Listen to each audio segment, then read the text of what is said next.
ఆయన పరిపాలనలో తెలంగాణ ఈరోజు దేశానికి ఒక ఆదర్శవంతమైన పరిపాలన ఉంది. కేసీఆర్ గారికి అధికారం పోయినా కూడా ఇంకా మత్తు దిగట్లేదు. కాబట్టి మొన్న కూడా అది అటర్ ఫ్లాప్ సభ, వరంగల్లో జరిగిన సభ ఏంటంటే అది అటర్ ఫ్లాప్ సభ. కాబట్టి ఏంటంటే ఇప్పటికీ కూడా అదే అహంభావంతో, అదే నోటి దురుస్తోటి ఇప్పటికి మళ్ళీ ఆంధ్రోళ్ళు అని చెప్పి పెట్టుబడదాలని చెప్పేసి, అంటే మెగా కృష్ణారెడ్డి మాత్రం ఆంధ్రోడు కాదు వాళ్ళతో ఉంటే. కాబట్టి ముఖ్యంగా ఈరోజు చాలామంది ఇక్కడ హైదరాబాద్ చదువుకోవడానికి వస్తారు, మన వాళ్ళు ఆంధ్రప్రదేశ్ నుంచి కూడా. వాళ్ళందరి మనసులలో ఇప్పటికీ ఈ ప్రాంతం మాదిగా ఉంది. ఎట్లుండదు, ఎవడైనా ఒక 7 సంవత్సరాలు ఒక ప్రాంతంలో ఉంటే ఆ ప్రాంతం మీద వాడికి సర్వ హక్కులు ఉంటాయి. అదేవిధంగా ఇప్పుడు మనం అందరం కూడా ఈ హైదరాబాద్ అందరు కలిసి డెవలప్ చేశారు. కేసీఆర్ కుటుంబం ఏం డెవలప్ చేయలేదు. వాళ్ళ ఫ్యామిలీ మొత్తం కూడా లిక్కర్ స్కాము, కాళేశ్వరం స్కాము, ఈ రాష్ట్రంలో ప్రపంచంలో ఎవరూ చేయని స్కాములు చేశారు వాళ్ళు. కాబట్టి వాళ్ళని తెలంగాణ ప్రజలు వెలియాలి, వాళ్ళని అసలు ఆ పార్టీ లేకుండా చేయాలి. వాళ్ళు నిజంగానే తెలంగాణ పార్టీ అయితే ముందు భారత రాష్ట్రం పేరు తీసేయాలి కదా. కాబట్టి ఏ పని పాట లేకుండా ప్రజల్ని, ముఖ్యంగా చాలామంది ఇప్పుడు మన వాళ్ళు ఇక్కడ జాబ్ల కోసం వస్తే వాళ్ళందరి మనసులో మాది ఆంధ్ర అన్న, మాది రాయలసీమ అన్న అంటే గుండె కలుక్కుమంటది. మనందరం భారతీయులం.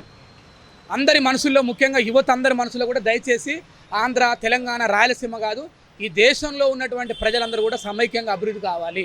కాబట్టి ఏంటంటే ఇట్లాంటి చీడ పురుగులు సమాజంలో కొంతమంది వచ్చి మనం రెచ్చగొడతారు. కాబట్టి ఇప్పుడు చాలామంది తెలంగాణ ఎందుకు విడిపోయిందని చెప్పి తలలు కొట్టుకున్నారు, మేధావులు కొట్టుకున్నారు.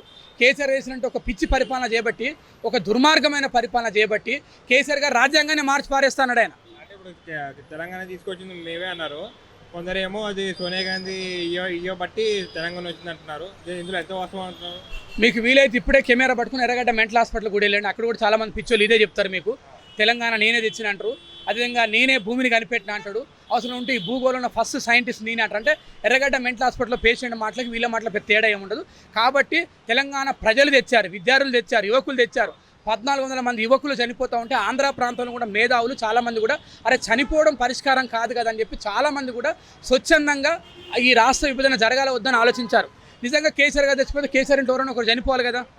అంటే కేసీఆర్ కన్నా మతి ఉండాలి, మనకన్నా మతి ఉండాలి. అంటే అనే వాళ్ళకి లేకపోయినా అంటారు కదా, అనే అమ్మకి లేకపోయినా వినే అమ్మకన్నా సిగ్గు ఉండాలంటారు కదా. కాబట్టి కేసీఆర్ గారి కుటుంబానికి ఎట్లాగో సిగ్గు లేదు. కాబట్టి మనకన్నా సిగ్గు ఉండాలి కదా మాట్లాడే వాళ్ళకి. మనం చదువుకున్న వాళ్ళం కదా. కేసీఆర్ కుటుంబ పాలని చాలా మంది అంటున్నారు, అది వాస్తవం అంటారా? కాదంటారా? అంటే మీరు చదువుకోలేదు, మీరు చూడలేదా? అంటే మీ కళ్ళు కనబడతలేవా? కళ్ళు ఉన్నవాడు, నోరు ఉన్నవాడు తప్పకుండా నోరు విప్పి మాట్లాడాలి. నిన్న కూడా హరీష్ రావుని స్టేజ్ మీద ఆయన బొమ్మ వేయకుండా అవమానించారు. కవిత పాపం ఆమె చెప్తా ఉంది, నేను తెలంగాణ కోసం జైలు పోయినా లిక్కర్ అమ్మే అంటుంది. మరి ఆమె ఫోటో కూడా పెట్టాలి కదా. కాబట్టి వాళ్ళ ఇంట్లో వాళ్ళు చేసిన అన్యాయాలు ఎన్నండి.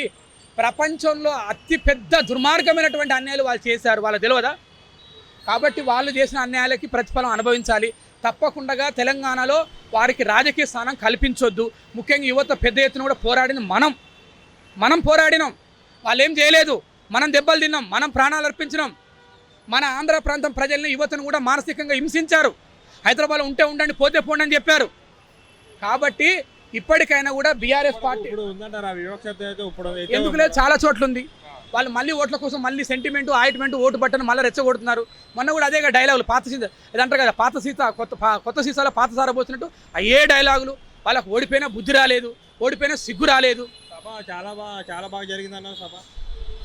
ఎవరైనా కూడా ఏం చెప్తారండి, దొంగతనం చేస్తున్నాడు నేను దొంగ అంటాడా? ముందు మనకు బుద్ధి ఉండాలి కదా. వాళ్ళు చెప్తున్నారు ఆల్రెడీగా మాకు 500 రూపాయలు ఇచ్చారు, బీర్ ఇచ్చారు, బార్ ఇచ్చారు, మేము తాయినం, బిర్యానీ తిన్నాం, చాలామంది సభ దగ్గర కూడా వెళ్ళిపోయినాం, తాయినం మైకుల మధ్యలో పడిపోయినా చెప్తా ఉన్నారు. మనం చెప్పడం కాదు, మనకు వాళ్ళ మీద కోపం లేదు. వాళ్ళు ఏమంటున్నారు, ఫుల్గా మందాపిచ్చారు, మాకు 1000 రూపాయలు ఇచ్చారంటే వాళ్ళు దోచుకున్న డబ్బు ఎంత? 8 లక్షల కోట్లు వాళ్ళు స్కాములు చేసినట్టు వాళ్ళే చెప్తా ఉన్నారు. రేపు పొద్దున వాళ్ళ కుటుంబంలో జరిగేటువంటి అంతర్గత కుమ్ములాటలో వాళ్ళు బయటకు వచ్చినాక అన్నీ వాళ్ళే బయట పెడతారు.